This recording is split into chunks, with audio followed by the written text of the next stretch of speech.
10টা পয়েন্ট ভাই, 10টা পয়েন্ট আমি বলি। চট্টগ্রাম, নারায়ণগঞ্জ যারা আছে তারা যাত্রাবাড়ি, সাইদাবাদ ব্লকেট করবে। গণ আন্দোলনের মুখে ক্ষমতাচ্যুত আওয়ামী লীগের নেতাকর্মীরা বড় ধরনের হামলার প্রস্তুতি নিচ্ছে বলে গুঞ্জন উঠেছে। সেই সঙ্গে ঢাকা বিশ্ববিদ্যালয় ও ক্যান্টনমেন্টে হামলা চালানোর পরিকল্পনাও রয়েছে বলে শোনা যায়। জয় বাংলা ফাউন্ডেশন নামে আওয়ামী লীগের এক অনলাইন বৈঠকে এই হামলার পরিকল্পনা করা হয়। আওয়ামী লীগের যদি বেশি না ভাই 20 থেকে 30 লাখ ঢাকায় ঢুকে, আপনি বুঝতেছেন ঢাকা শহরে জায়গা দিতে পারবেন আপনি? এ সংক্রান্ত দুটি ভিডিও প্রকাশ করেছেন যুক্তরাষ্ট্র প্রবাসী সিনিয়র সাংবাদিক ইলিয়াস হোসেন। ঢাকার 3 মুখ বন্ধ করে গণহত্যা চালানোর কথা বলে তারা। ওই ভিডিওতে শোনা যায় সনাতন ধর্মাবলম্বী 10 লাখ আর সারা দেশ থেকে 20 থেকে 30 লাখ আওয়ামী লীগের কর্মী ঢাকায় প্রবেশ করবে। তাদের পরিকল্পনা অনুযায়ী চট্টগ্রাম, নারায়ণগঞ্জের যারা তারা যাত্রাবাড়ি প্রবেশমুখ, গাজীপুর, ময়মনসিংহের যারা তারা আশুলিয়া, আব্দুল্লাহপুর প্রবেশমুখ বন্ধ করার কথা বলেন।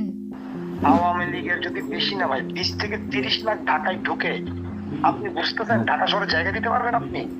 10টা পয়েন্ট ভাই, 10টা পয়েন্ট আমি বলি। চট্টগ্রাম, নারায়ণগঞ্জ যারা আছে তারা যাত্রাবাড়ি, সাইদাবাদ ব্লকেট করবে, ঠিক আছে? এদিক দিয়ে আপনার ময়মনসিংহ, গাজীপুর যারা আছে তারা এদিক দিয়ে আশুলিয়া এগুলো দখল করে ফেলবে। এখানে এই যে আব্দুল্লাহপুর উত্তর এগুলো খেলা হয়, ঠিক আছে ভাই? আমরা এগুলো গাজীপুর মাওনা চৌরাস্তা ব্লকেট করতে হবে।